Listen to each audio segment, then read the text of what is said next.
The dust settled around the Murphy ranch as Sheriff Jake Thompson dismounted his horse, his badge catching the harsh Arizona sun. 3 days of tracking had led him to this moment, following the trail of blood and broken dreams left by the notorious Blackwater gang. The ranch house stood silent, its windows like empty eyes staring across the desert landscape. Jake had been sheriff of Cedar Ridge for 5 years. It's a position that came with respect and a beautiful wife named Sarah. She waited. For him at home, her golden hair always perfectly arranged, her blue dress always pressed and proper, Sarah was everything a sheriff's wife should be: refined, educated, completely devoted to maintaining their social standing in the small frontier town. The Murphy family had been good people. Tom Murphy ran cattle across these lands for 20 years, building something solid with his wife Mary and their 2 young sons. But 3 days ago, the Blackwater gang had swept down like vultures, taking what they wanted and leaving destruction in their wake. Tom and Mary lay buried behind the house now, victims of senseless violence. Jake pushed open the ranch house door, his hand resting on his gun. The interior had been ransacked, furniture overturned, and belongings scattered across the wooden floors. He moved carefully through each room, checking for any signs of survivors or clues about where the gang might have gone. In the back bedroom, found something that made his heart skip. Fresh scratches on the wooden floor led to a large wardrobe. Jake approached cautiously and pulled open the heavy doors. Inside, pressed against the back wall, sat a young woman with dark hair falling around her shoulders like a curtain. Her dress was torn and dirty, her face streaked with tears and dust. But her eyes were the deepest green Jake had ever seen, filled with terror and defiance in equal measure. She couldn't have been more than 22, with delicate features that spoke of a gentler life before this nightmare began. "Please don't hurt me," she whispered, her voice trembling like a leaf in the wind. Jake holstered his gun and raised his hands to show he meant no harm. "I'm Sheriff Thompson from Cedar Ridge. You're safe now. What's your name?" "Lena," she said, her voice barely audible. "Alina Rodriguez. I was visiting the Murphys when those men came." Jake helped her out of the wardrobe, noticing how she winced with each movement. Her wrists bore rope burns, and there were bruises on her arms that made his jaw clench. With anger, Alina had clearly been through hell, but she was alive, and that was what mattered. "Can you tell me what happened here?" Jake asked gently, offering her his water canteen. Alina's hand shook as she drank. There were 6 of them. They came at dawn, demanding money and supplies. When Mr. Murphy said he didn't have much, they killed him and Mrs. Murphy right. They're in the yard. I tried to run, but they caught me. "What? Did they hurt you?" Jake's voice was tight with controlled rage. Elena's cheeks flushed red, but she shook her head. "Their leader, a man with a scar across his face, said I was too pretty to waste. He ordered his men to tie me up and put me in their wagon. They said they were taking me to Mexico to sell me." Jake knew about Marcus's Scarface Blackwater, the gang's ruthless leader. The man was wanted in 3 territories for murder, robbery, and worse. The thought of what Alina had almost endured made Jake's blood boil. "How did you get away?" he asked. "Last night they made camp about 10 miles north of here. One of them, a younger man with kind eyes, he felt sorry for me. When the others were drinking and playing cards, he cut my ropes loose and told me to run. He said there was an old homestead I could hide in until help came." Elena's voice grew stronger as she continued. "I ran all night through the desert, hiding behind rocks and bushes when I heard riders. This morning I made it back here, thinking maybe someone would come looking for the Murphys." Jake studied Elena's face as she spoke. Despite her ordeal, there was strength in her that impressed him. She wasn't broken by what had happened. She was a survivor. Her dark eyes held intelligence and courage that reminded him of nothing he'd ever seen before. "We need to get you to town," Jake said. "You'll need medical attention, and my wife Sarah can help you get cleaned up and find proper clothes." But even as he spoke the words, Jake found himself reluctant to leave this place.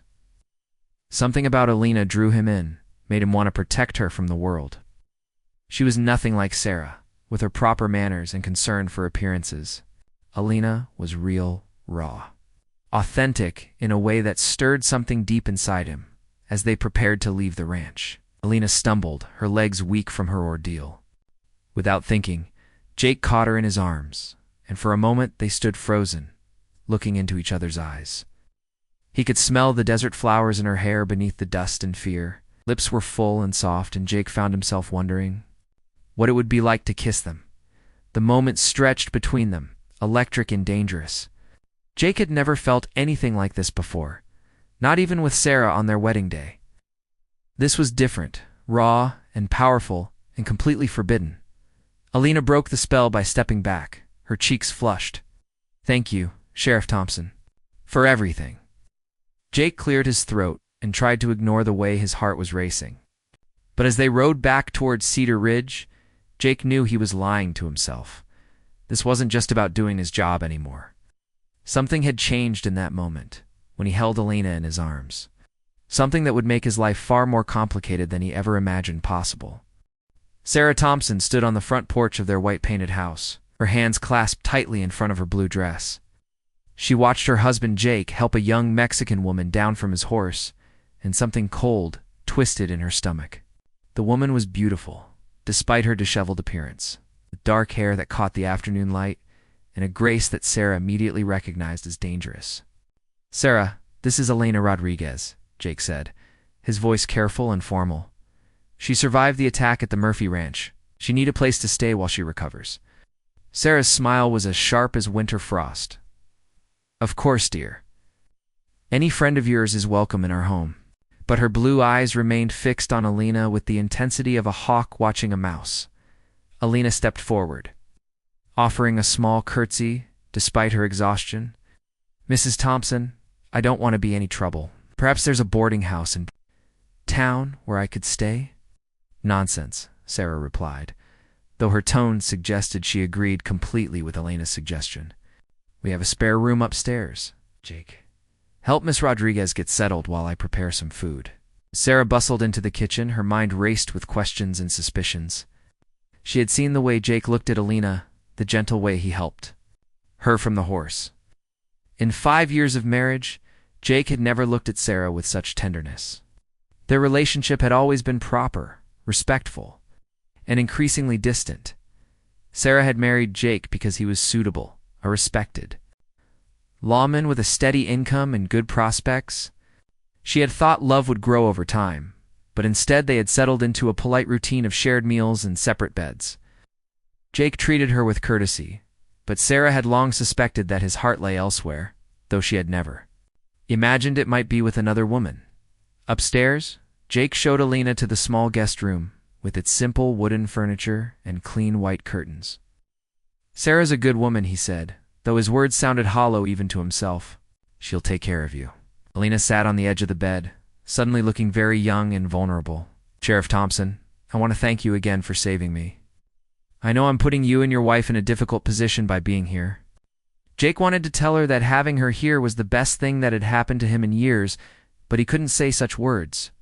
Instead, he cleared his throat and moved toward the door. "Get some rest. We'll talk more tomorrow about what you want to do next." But Elena's voice stopped him. "There's something else I need to tell you about the gang, something I didn't mention before." Jake turned back, his attention focused entirely on her. "What is it?" "The young man who helped me escape, his name was Billy. Before he cut me loose, he told me something important.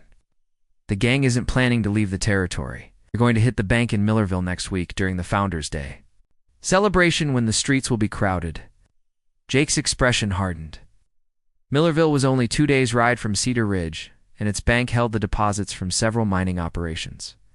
If the Blackwater gang hit it during the festival, they could escape in the chaos with enough money to disappear forever.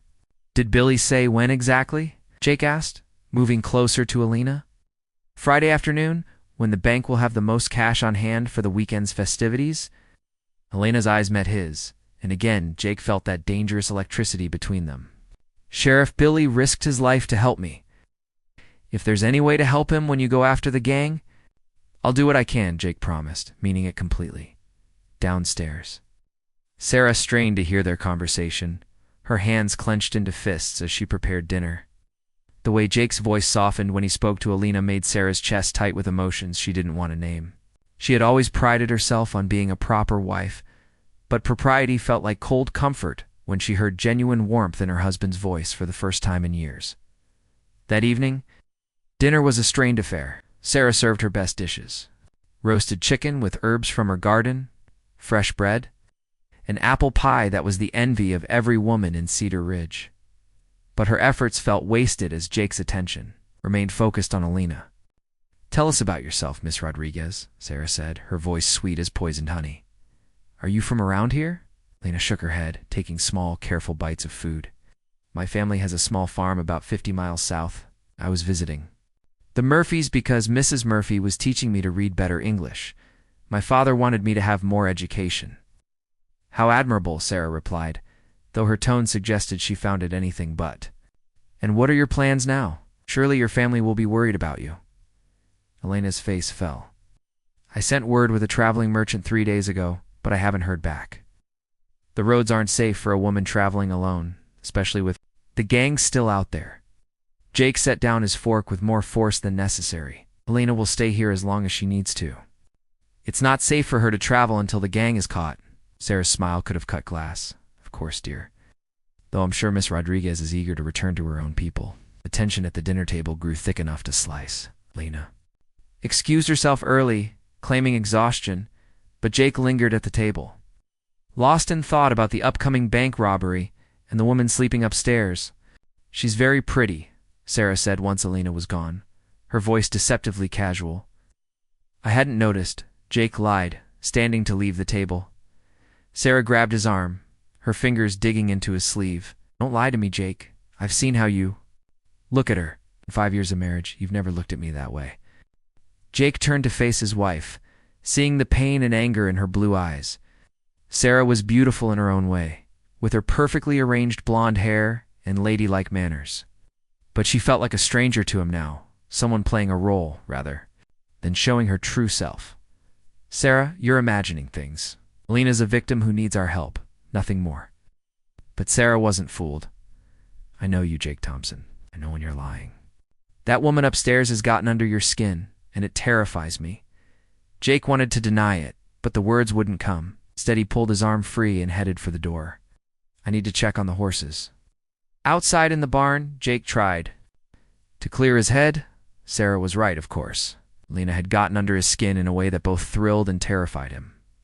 She represented everything his marriage lacked: passion, its authenticity, and a connection that felt real and immediate.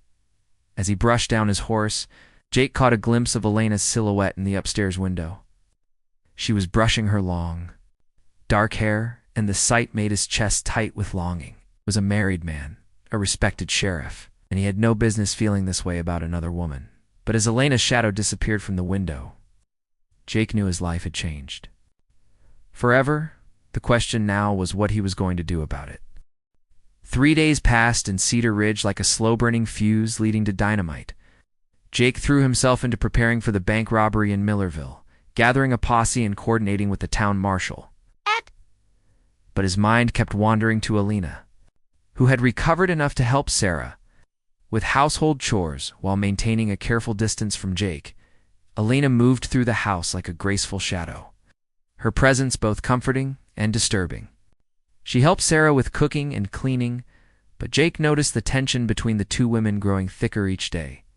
Sarah's smiles became more forced, her comments more cutting, while Alina remained polite but increasingly withdrawn. On Thursday morning, Jake found Alina in the garden behind the house, tending to Sarah's tomato plants. She wore one of Sarah's dresses, altered to fit her smaller frame, and her dark hair was braided back in a simple style. The morning sun made her skin glow like warm honey, and Jake felt his resolve weaken just looking at her. "You don't have to work so hard," Jake said, approaching carefully.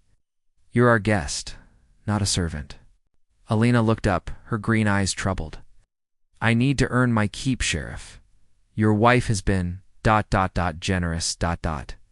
in letting me stay here." Jake heard the careful way she said generous and knew Sarah had been making Elena's stay uncomfortable. The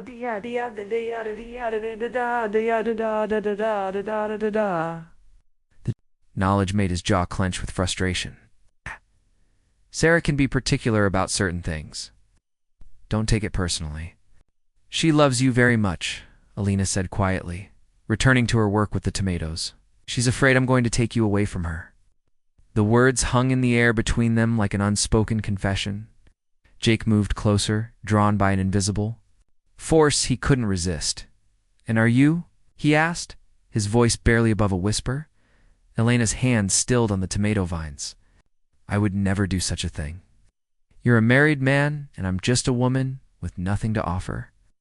"That's not true," Jake said, reaching out to touch her hand. The contact sent electricity through both of them, and Alina pulled back as if burned. "Hey, please. Don't," she whispered, her eyes filling with tears. "This is already impossible enough." Before Jake could respond, Sarah's voice cut through the morning air like a blade. "Jake, Deputy Williams is here to see you." Jake turned to see his wife. Standing on the back porch, her blue eyes cold with suspicion.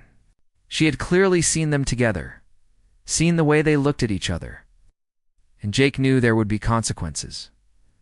Deputy Tom Williams waited in the front parlor, his hat in his hands and worry written across his weathered face. Tom had been Jake's friend for years, a reliable man who knew how to handle trouble. "Jake, we got a problem," Tom said without preamble. "Got word from a traveling preacher who passed through Millerville yesterday. The Blackwater gang hit the town of Sunset Creek 2 days ago, killed 3 people, and burned half the main street." Jake felt ice form in his stomach. "Now that means they're moving faster than we thought. The bank job in Millerville might happen sooner. That's not all," Tom continued. "The preacher said one of the gang members was asking questions about Cedar Ridge, specifically about you. They know you're tracking them." Alina appeared in the doorway, her face pale with fear. She had been listening, and Jake could see the terror in her eyes. If the gang knew she was here, if they came looking for her— "Pack your things," Jake told Alina immediately. "Can't stay here anymore. It's not safe." "Where will she go?" Sarah asked, though her tone suggested she didn't care as long as. It was far away. Jake's mind raced through possibilities. Lena's family farm was 50 miles away, through territory the gang might be watching. The boarding house in town would offer no protection. There was only one option that made sense, though it would complicate everything. "There's an old cabin up in Bear Canyon," Jake said slowly. "It's hidden, defensible, and the gang wouldn't think to look there. I could take her there and keep her safe while we deal with this threat." Sarah's face went white, then red with fury. "Absolutely not. You're not disappearing into the mountains with that woman. Sarah, be reasonable. It's the only way to keep Alina safe." I said no. Sarah's voice rose to a shriek that brought neighbors to their windows. "I won't have my husband playing protector to some Mexican girl who's probably been with half the men in the territory anyway." The words hit Alina like a physical blow, and she stepped back, as if Sarah had struck her. Jake saw red, his hands clenching into fists as he struggled to control his temper. "That's enough, Sarah. You will not speak about Alina that way." "Oh, it's Alina now, is it?" Sarah's laugh was bitter and sharp. "It's not Miss Rodriguez anymore. How intimate we've become." Deputy Williams cleared his throat uncomfortably. "Maybe I should go." Stay, Tom," Jake said, his voice deadly quiet. "Sarah, we'll discuss this later. Right now, Elena's safety is what matters." But Sarah wasn't finished. "Her safety? What about my safety?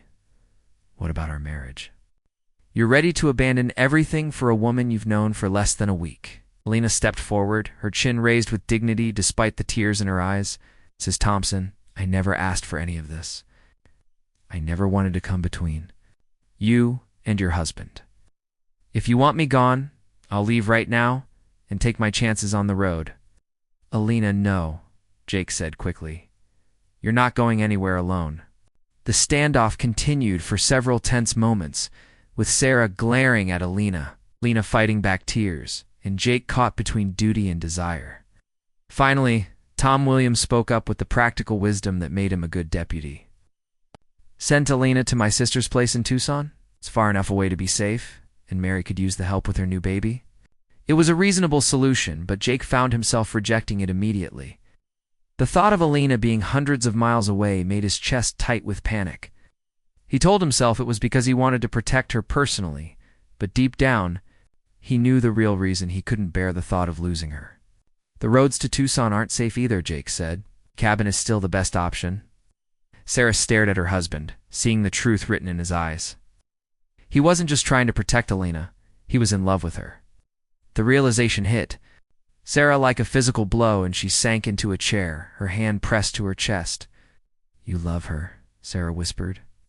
The words torn from her throat like a confession under torture. Jake opened his mouth to deny it, but no words came. He looked at Elena, saw the same recognition in her green eyes, and knew there was no point in lying anymore. "Sarah, Don't." Sarah held up her hand, her voice breaking. "Don't say anything else, just don't." Elena moved toward the door. Unable to bear the pain she was causing, "I should leave. This is my fault." "It's not your fault," Jake said, his voice rough with emotion. "Isn't it?"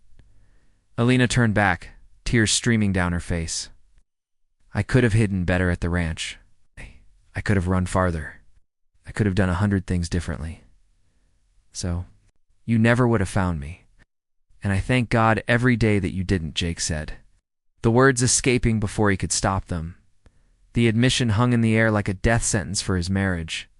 Sarah made a sound like a wounded animal, and Tom Williams headed for the door, clearly uncomfortable with the family drama unfolding before him. "I'll come back later," Tom muttered, grabbing his hat, as the deputy left, the 3 people remaining. In the room faced the wreckage of their lives. Sarah sat crying quietly. Elena stood frozen with guilt and confusion. And Jake realized that everything he had built in Cedar Ridge was about to come crashing down around him. That evening, Cedar Ridge felt like a powder keg waiting for a spark. Word had spread through the small town that Sheriff Thompson was having problems at home, and neighbors whispered behind closed doors about the beautiful Mexican woman staying with the family. Sarah had locked herself in the bedroom, refusing to come out even for dinner. While Jake sat on the front porch cleaning his rifle and trying to solve to figure out how his life had become so complicated, Elena found him there as the sun set behind the desert mountains, painting the sky in shades of red and gold. She had changed back into her own dress, the torn one she wore when he first found her, and her few possessions were bundled in a small cloth bag. "I'm leaving," she said simply, setting the bag down beside the porch steps. Jake looked up from his rifle, his heart clenching at the sight of her. "Where will you go?" "I don't know. Maybe I can make it to my family's farm. Maybe I can find work in another town. Doesn't matter as long as I stop destroying your life." "You're not destroying anything," Jake said, setting the rifle aside. "Elena, what's happening between us?" "It's not your fault." She sat down on the steps beside him, careful to maintain some distance between them. "Isn't it? I could have left the first day. I could have insisted on going to the boarding house. But I stayed because... because why?" Jake's voice was gentle, encouraging her to speak the truth they had both been avoiding. Elena was quiet for a long moment, watching the stars appear in the darkening sky. "Because when I look at you, I see something I've never seen before. It's kindness, without expecting something in return. Strength that protects instead of taking. You make me feel safe, but also alive." Jake's breath caught in his throat. "Elena, I know it's wrong," she continued, her voice barely above a whisper. "You're married, and I have no right to feel this way. But I can't help it. When you touch my hand, when you look at me like I matter, I forget everything else exists." Jake moved closer, drawn by an invisible force stronger than his conscience. "You do matter more than you know." Their faces were inches apart now, and Jake could smell the desert flowers in Elena's hair, could see the way her lips trembled with emotion. He knew he should pull back, should remember his wedding vows and his duty to Sarah, but Elena's green eyes held him captive more surely than any chains. "We can't," Elena whispered, even as she leaned toward him. "I know," Jake replied, his hand reaching up to cup her cheek. The sound of a horse approaching at full gallop shattered the moment between them. Jake jumped to his feet, grabbing his rifle as Deputy Williams rode into the yard, his horse lathered with sweat and his face grim. "With urgent news, Jake." "Thank God you're here," Tom called out, sliding from his saddle. "The gang hit Millerville early. They're heading this way, and they'll be here by morning. Jake felt the blood drain from his face. How do you know? Survivor from the bank. Made it to the telegraph office before he died. Sent word to all the towns in the territory. The Blackwater gang got away with nearly $10,000, but not before killing 5 people, including the sheriff. Elena stood up, her face pale with fear. They're coming for me, aren't they? Billy must have told them where I went. Tom nodded grimly. That's what we figure, Survivor said. Scarface Blackwater was asking about Cedar Ridge specifically. They know Elena's here, and they want her back. Jake's mind raced through possibilities. The town had maybe 20 men who could handle a gun, but they weren't professional fighters. The Blackwater gang was experienced, ruthless, and well-armed. In a straight fight, Cedar Ridge would be slaughtered. How long do we have? Jake asked. 6, maybe 8 hours if we're lucky. They'll want to hit us before dawn when most folks are still sleeping. Sarah appeared on the porch, having heard the commotion. Her face was puffy from crying, but her blue eyes were sharp with fear. What's happening? Jake turned to his wife, seeing her clearly for perhaps the first time in years. Sarah was many things proper, prideful, sometimes cold, but she didn't deserve to die because of his feelings for another woman. Sarah, you need to pack a bag and get out of town. Go to your sister in Phoenix. Take the morning stage. Not leaving my home, Sarah said, lifting her chin with stubborn pride. This isn't a request, Jake said firmly. That gang will kill everyone in this town if it suits them. I won't have your blood on my hands. What about her? Sarah looked at Alina with a mixture of fear and resentment. Alina stays with me, Jake said, the decision made before he fully realized it. If I turn her over to them, they'll torture her for information about Billy, then kill her anyway. And if I try to hide her somewhere else, they'll tear the town apart looking for her. Sarah stared at her husband, understanding finally dawning in her eyes. You're choosing her over me, for everything we've built together. Jake looked at Sarah, then at Alina, and felt the weight of his decision settle on his shoulders like a lead blanket. I'm trying to keep both of you alive. No, Sarah's voice was quiet but firm. You're in love with her. Just say it, Jake. After 5 years of marriage, I deserve to hear you say it. The silence stretched between them like a chasm. Jake could hear his heart beating, could feel Elena's eyes on him, could see the pain and resignation in Sarah's face. Finally, he spoke the words that would change everything. Yes, I love her. Sarah closed her eyes as if the words had physically struck her. When she opened them again, tears were streaming down her cheeks. Then there's nothing left to say. She turned and walked back into the house, her spine straight and her head high, despite her broken heart. Jake started to follow her, but Alina caught his arm. Let her go, Elena said gently. She needs time to process this. Tom Williams cleared his throat, clearly uncomfortable with the personal drama, but focused on the immediate threat. Jake, we need to decide what we're going to do about the gang. Do we evacuate the town, make a stand, or try to negotiate? Jake looked at Alina, seeing the courage in her green eyes despite her fear. She had already survived one encounter with the Blackwater gang and was prepared to face them again if necessary. The realization made him love her even more, but also filled him with determination to protect her at any cost. Jake said, his voice hard with resolve, Tom, gather every man in town who can handle a gun, set up barricades on the main street, and position shooters in the buildings. We'll make Scarface Blackwater pay for every inch of ground he takes. And if we lose? Tom asked quietly. Jake looked at Alina, seeing his own determination reflected in her eyes. Then we make sure they remember the price of coming to Cedar Ridge. As Tom rode off to gather the men, Jake and Alina stood alone in the darkness, both knowing that the morning would bring either freedom or death. But at least they would face it together, bound by a love that had grown from the ashes of violence and bloomed in the harsh soil of the frontier. Dawn came to Cedar Ridge like a crimson wound across the desert sky, and with it came the thunder of horses' hooves. Jake crouched behind an overturned wagon in the middle of Main Street, his rifle loaded and ready, while around him 23 men waited in doorways and windows for the fight of their lives. Alina was hidden in the church bell tower with old Father Martinez, who, despite his 70 years, had insisted on staying to protect her. Sarah had finally agreed to take the morning stage out of town, but not before leaving Jake with words that cut like a knife. "When this is over," she had said, her blue eyes cold with resignation, "don't come looking for me. I'll send papers through a lawyer in Phoenix." Now, as the gang's dust cloud grew closer, Jake tried to push thoughts of his broken marriage from his mind. 23 men against 6 experienced killers wasn't good odds, but it was what they had. Tom Williams crouched beside Jake, his face grim. "You sure about this plan? We could still try to negotiate." "Scarface Blackwater doesn't negotiate," Jake replied. "He takes what he wants and kills anyone who gets in his way. The only language he understands is bullets." The sound of horses grew louder, and then they appeared at the end of Main Street like specters of death.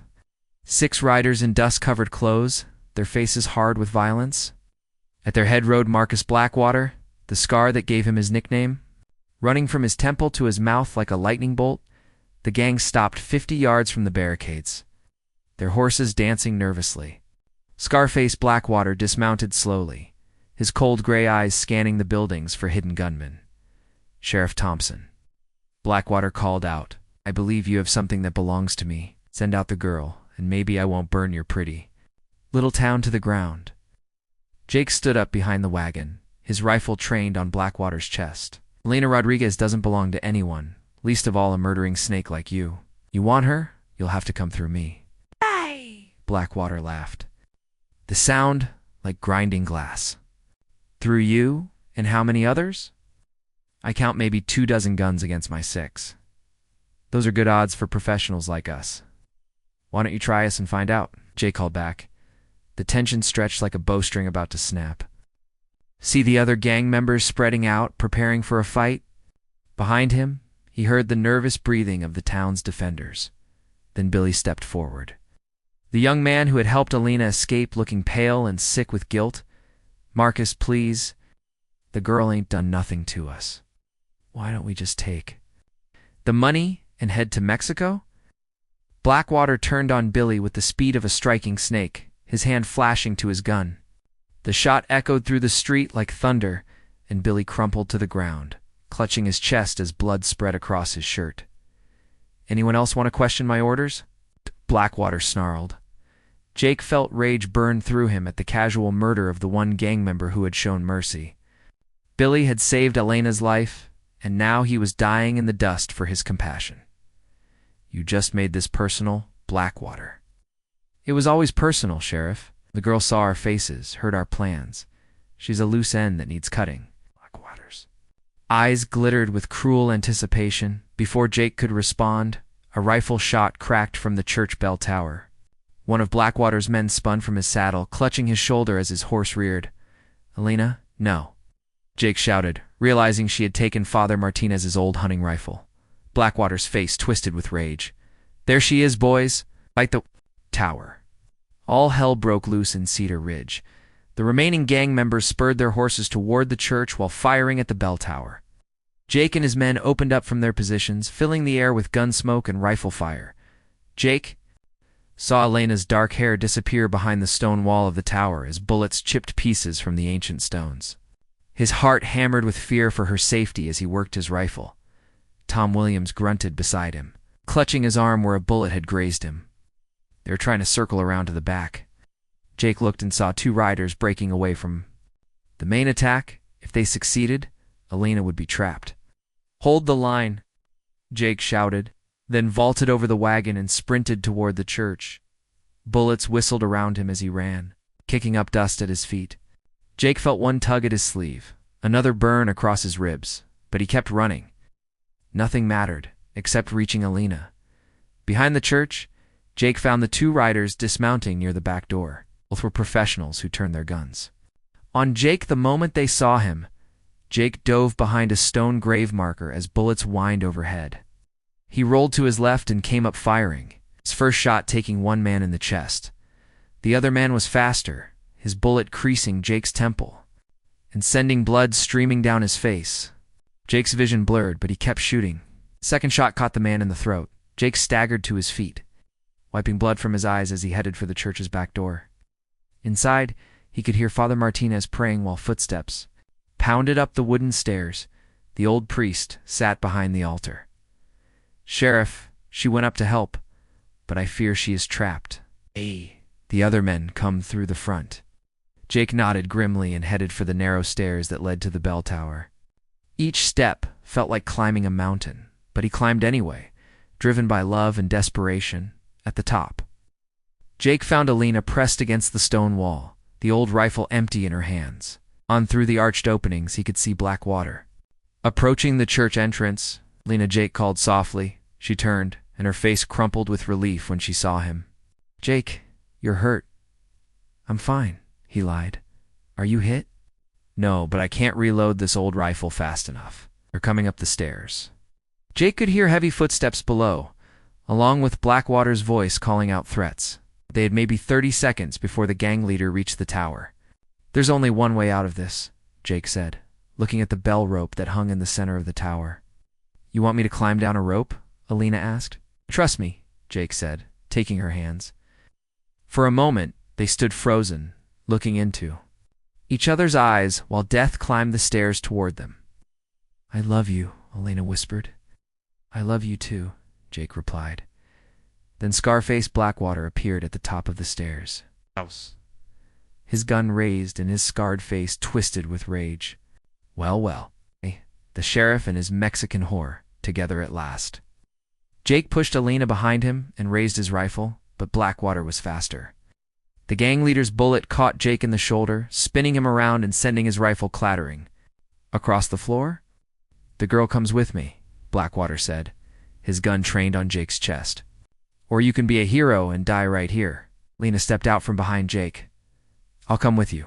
Just don't hurt him anymore." "Alina?" "No," Jake gasped. But as Alina walked toward Blackwater, her hand brushed the bell rope. It tightly and understood. He caught her eye and nodded slightly. Alina suddenly threw herself backward, grabbing the bell rope as her weight sent the massive bronze bell swinging. The deep, resonant tone filled the tower as Alina swung out over the hole in the floor. Blackwater cursed and fired, but his shot went wide as the swinging bell blocked his view. Jake lunged forward despite his wounded shoulder, tackling the gang leader and sending them both crashing into the stone wall. The two men grappled desperately, rolling across the tower floor as they fought for Blackwater's gun. Dropped from the bell rope and landed hard on the church floor. The fight in the bell tower was brutal and desperate.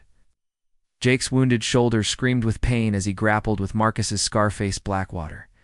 But he fought on, driven by love for Alina.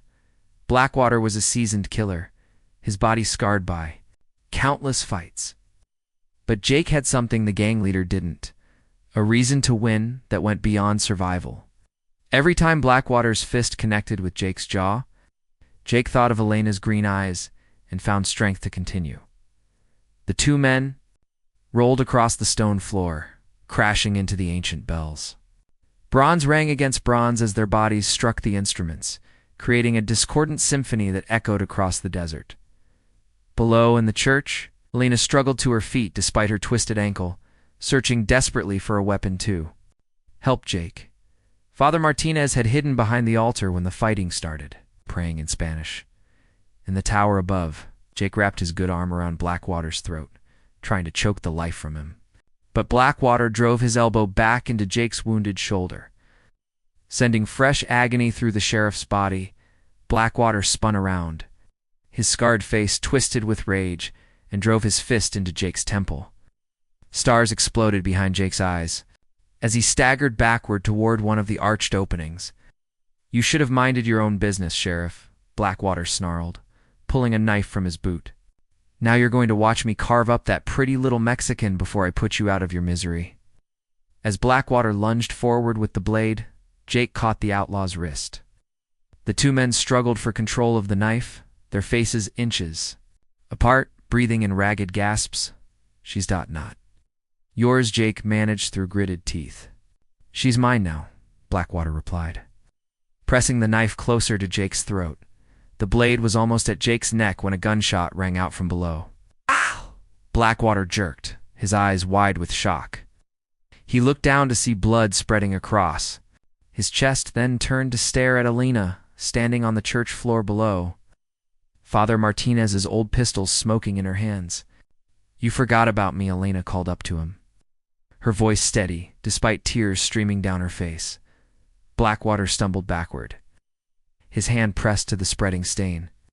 He teetered against the low stone wall of the tower opening, arms windmilling. As he tried to regain balance, then gravity claimed him, and Marcus's scar-faced Blackwater fell 20 feet to the stone floor, his neck snapping like breaking kindling. Jake collapsed against the bell tower wall, his strength finally gone. His shoulder throbbed, his head spun from blood loss, but he was alive. More importantly, Elena was alive. "Chatea." Elena's voice echoed up from below, filled with concern and love. I'm okay," he called back, though he wasn't sure he believed. It took 10 minutes to make his way down the narrow stairs, each step agony. When he reached the church floor, Elena was waiting, her face streaked with tears and dust, but beautiful beyond description. They fell into each other's arms, holding tight as if they could keep the world at bay through sheer force of will. Jake buried his face in Elena's dark hair, breathing in the scent of desert flowers and gunpowder. "Is it over?" Elena whispered against his chest. Jake looked around the church. Blackwater's body lay twisted near the altar. His reign of terror finally ended. Through the open doors, he could hear townspeople calling to each other as they checked for wounded. "It's over," Jake confirmed, holding Elena tighter. Father Martinez emerged from behind the altar, his white hair disheveled, but his eyes bright. With relief, "Gracias, adios," he murmured, crossing himself. "The evil has been defeated." Tom Williams appeared in the church doorway, his arm in a makeshift sling, but his face grim. "Jake, we need to talk." Elena stepped back, understanding that the crisis was over, but consequences were just beginning. Jake was still a married man, still the sheriff, still bound by laws and conventions that wouldn't easily accommodate their love. "How many did we lose?" Jake asked his deputy. 3 dead, 6 wounded. Could have been worse." Tom's eyes flicked to Elena, then back to Jake. "But we got bigger problems now. Word's going to spread about what happened here. It's about you and the situation." Jake nodded, understanding what Tom wasn't saying. In a small frontier town, a sheriff who abandoned his wife for another woman would face serious consequences. "There's something else," Tom continued reluctantly. "Sarah didn't take the morning stage like she planned. She's waiting for you at the house. Says she wants to talk." Elena's face went pale, but she squared her shoulders with the courage that had helped her survive captivity and gunfights. "I should go with you. She deserves to hear the truth from both of us." The walk to Jake's house felt like the longest journey of his life. Townspeople stared openly, some with admiration for the sheriff who had saved them, others with disapproval for the man who had betrayed his marriage vows. Sarah was waiting on the front porch, her blonde hair perfectly arranged despite everything. She wore her best blue dress, the one she had married Jake in 5 years ago, hands folded in her lap like a lady receiving visitors. "Hello, Jake," she said as they approached. "Miss Rodriguez." "Sarah," Jake replied, stopping at the bottom of the porch steps. "I thought you were leaving on the stage. I changed my mind. Decided I owed it to myself to hear you say the words." Sarah's blue eyes were dry, but Jake could see the pain behind them. "Tell me you love her more than you ever loved me." Request hung in the air like a challenge. Jake looked at Sarah, remembering their wedding day, the hopes they had both, carried into marriage, the slow drift that had separated them. Then he looked at Elena, seeing in her green eyes the passion and authenticity that had been missing from his life. "I do," Jake said quietly. "I love her more than I ever loved you. I'm sorry, Sarah. You deserved better than that." Sarah nodded, as if confirming something she had already known. "Yes, I did. But I also deserved honesty, and you've finally given me that." She stood up, smoothing her skirts with hands that trembled only slightly. "I'm taking the afternoon stage to Phoenix. I'll send divorce papers through a lawyer when I get settled." Sarah walked down the porch steps, pausing when she reached Elena. The two women looked at each other for a long moment. understanding passing between them despite everything. "Take care of him," Sarah said finally. "He's a good man, even if he's not good at being a husband." Then she was gone, walking toward the stage depot with her head high and back straight, leaving Jake and Alina alone with the wreckage of one life and the possibility of another. 6 months later, Jake Thompson was no longer the sheriff of Cedar Ridge. The town council had asked for his resignation after the divorce became final, unwilling to have a man of questionable moral character as their chief law officer. He and Alina had married in a simple ceremony performed by Father Martinez. It was only Tom Williams and a few friends attending. They lived now on a small ranch outside town, raising horses and cattle on land Alina had purchased with money her father had saved. The work was hard, but Jake had never been happier. Alina was everything Sarah had never been: passionate, authentic, unafraid to speak her mind or show her feelings. She laughed at his jokes, cried at his stories, and loved him with an intensity that still took his breath away. As the sun set over their ranch, Jake found Alina in the garden she had planted behind their house, tending tomatoes and peppers that reminded her of home. Her dark hair was braided back, hands dirty from honest work, and when she looked up at him, her green eyes held all the love in the world. "Any regrets?" she asked, as she did sometimes in quiet moments. Jake looked around at their modest home, their small but growing herd of cattle, the life they had built together from the ashes of violence and betrayal. Then he looked at Alina, seeing in her face the future he had never dared to dream of. "Not a single one," he said, pulling her into his arms as the desert stars appeared overhead in the distance. A coyote howled at the moon, but Jake and Alina didn't hear it. They were too busy writing their own love story, one that had begun with captivity and bloomed into freedom, proving that sometimes the heart chooses its own path regardless of convention or law.